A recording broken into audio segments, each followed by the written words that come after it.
You consider yourself a famous person? I consider myself gay famous, not really famous.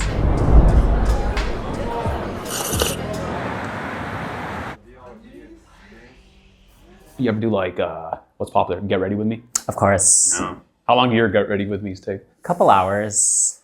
It's a commitment. What's the step? What's the step with your Get Ready With Me? If I'm doing drag that day, I do like foundation, eyeshadows, like my hair back.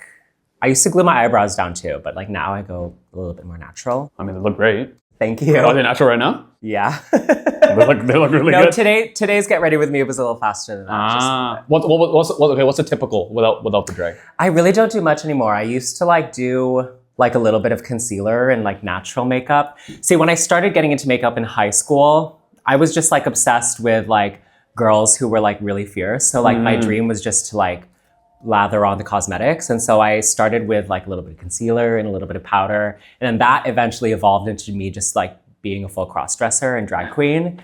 But I think since I'm able to channel my energy into that, like when I'm a boy, like I don't think I need the makeup as much. So I really just go bare face. You actually don't need it. I mean, you look great and your skin's glowing. So I thought you had something on, but. I feel like a lot of skincare is just all about the placebo effect and making you feel like you're pampering yourself.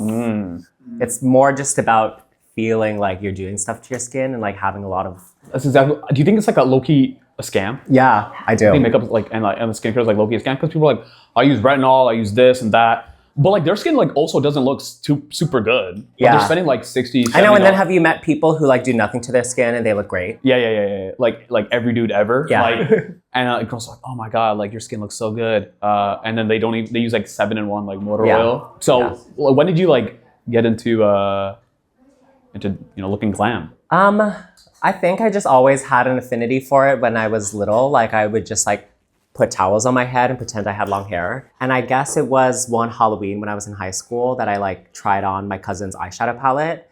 And like, I guess my Halloween costume that year like wasn't even a costume. It was just like me looking fierce. So I like put on the black eyeshadow and the eyeliner.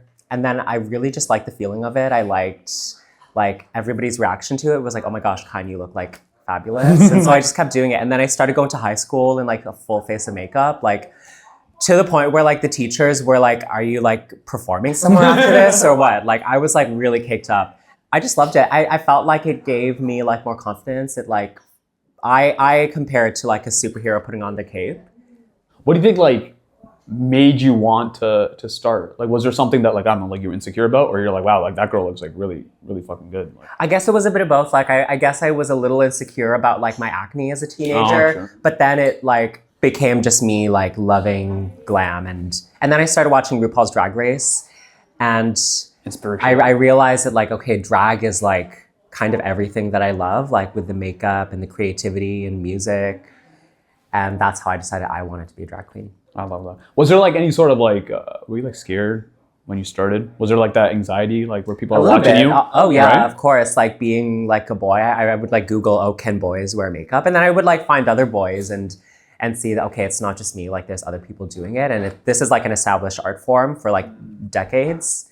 And so I wasn't alone in it. You're Filipino. Yes. So a lot of my friends are Filipino and they say their parents are like homophobic or their families are homophobic just because like Catholicism is like a really big part of being Filipino. Well, so, well, before I came out as gay, I came out as an atheist to my parents because I started reading science books and I used to be like really Catholic and like I used to feel really guilty that I like had all of these like feelings and thoughts in my head and doubts. And I would like pray to God and ask for answers. But then one day I like read about like Richard Dawkins and Carl Sagan and so I marched into my parents' room and I said, Mom, Dad, like I'm not going to church anymore. Like I don't believe in this. And like we kind of had a back and forth and they like really tried to talk me out of it. But at that point, like I had like read all of the like atheist talking points and I realized that like you guys were not going to fool me into it anymore. When I was fully convinced that there was no God, I guess I just had no more shame about being gay. So a couple of years later when I came out as gay, I think it was no surprise. And I had no Catholic shame, luckily. I feel like that's a thing for like a lot of people, right? Where they grow up like really, really Catholic, but it's like they're trying to like really hide the fact that they're trying to be expressive because they can't, their community doesn't let them. Yeah. What got you into math? My dad was an engineer. at Toyota, and he would just like do times tables with me when I was a kid. And I remember there was one like day in grade 4, we were like playing this game in class. We'd like all stand in a circle and throw a ball at each other and like shout like, okay, what's 3 times 4? 12. And like you had to get it like within like 5 seconds or else you were out of the game. And I was like the last one standing, and I remember thinking, this is like the first time I've ever succeeded at a game that involved throwing a ball. And I think I just always liked math ever since then. And I guess when I was in high school, my math teacher just pulled me aside and told me about math contests, which was like extracurricular math that you could do if you like really wanted to challenge yourself like that. And I found those to be really fun. But then eventually I saw that there was more to math than just doing like a bunch of calculations. Like now, if somebody asks me kind of like what's 12 times 48, like I'm not fast at that, but the math that people do in university is more about proofs and not really about like the minute math stuff. And that's when I started thinking of math as really beautiful, because I started seeing, okay, it's not just about like trying to be a human calculator. It's more about like thinking logically and seeing patterns between things. Oh, that's cool. That's cool. You're the first person I've interviewed that has a Wikipedia page. I know. I try not to read it because I don't want to like feel anxious about what people are saying about me. What did you learn from it? No, I think it's just really cool. Like, how does it work? Like, do you just find out one day like, oh, I have a Wikipedia page? Like, yeah. And you don't tell them any information? Like, people put it for you? Yeah. So you have people that like care about your life to like build. That's really cool. I know. How long have you had one? I don't know. I guess when I got on Canada's Drag Race. That's really sick. There was one made. That's pretty cool. Because I know like most people get like famousbirthdays.com, but you have like the official. Like you're not like, you know, on a Wikipedia, like the names My name is blue. Your name's blue. It's not red. That's really fucking sick. You consider yourself a famous person? I consider myself gay famous, not really famous. What's the difference between gay famous and real famous? Like most places I go, like nobody really would recognize me, but like in a gay bar, the probability is a little higher. Doing drag makes it kind of different because like I can choose if I want to really be recognized, because I have like a uniform that I can wear, which is my drag outfits. And so I'm a little bit more anonymous out of drag. How often do you get recognized? Maybe like once a week or once every couple of weeks. Who's like the most followed famous mutual that you have on your phone? Probably Neil deGrasse Tyson. Oh my God, wait, what? I'll tell you the story. So I was at the CBS studios to do an interview with Gayle King for the release of my book, and he happened to be in the elevator with me. Just like... Yeah, because like he was there as well, and I looked up at him. I was like in full drag, and I was like, oh my gosh, you're Neil deGrasse Tyson. And then he like recognized who I was, like after I did my whole like elevator pitch to him. I'm the drag queen that does math videos, and he knew of me. That's pretty sick. That's pretty sick. Well, I wanted to ask you, since you're on drag, can you explain to me, because I don't know, like what's cunt? Cunt is when you are just feeling so feminine and so in your element. Oh, that's what cunt is? Yeah, that you feel like you could like have a vagina. Oh, that's what that means. I think so. It's subjective. Yeah. Okay. So like, so if someone's like, oh, like that's cunty. To me, that is like when a drag queen is like so successful at presenting a woman.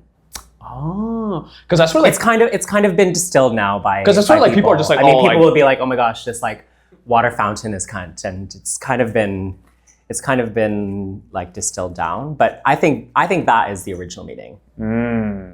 Okay, so any meaning aside, am I cunt at all? I would say you're there. You're getting there. I'm getting there. What's cunty about me? I like your jewelry and your bandanas and your outfit. And then my makeup. Mm-hmm. Yeah. Okay. You look great. Thank you. Not everything has to be cunt. I think we can go back to just saying that people look good. You look good. I wanted to ask you a couple questions here since we're on the topic. If you are fine playing a game. Yeah.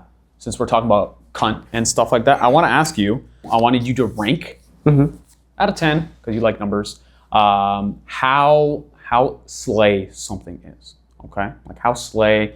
How wow. How or like girly pop something is. You know what I mean? Let's do that. How girly pop is something, okay? Okay. And so there's a plethora of things I want to talk about. Okay. So the first one is, as a dude, if you're sitting while you pee, is that girly pop or is that just normal? It's like a 5 out of 10. It's all right. That's all right? Yeah.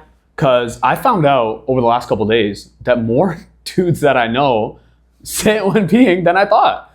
And I remember like people in high school used to like, it's like you better not be sitting and peeing in the stall. Like someone's gonna put their camera up and so you better be blowing chunks. Because if somebody hears anything but chunks hitting the water, like you are like, oh, that dude sits and pees, that dude sits and pees. So it's not a good time. So it's like a 5 out of 10 Yeah. zest. Okay, gotcha. What about this?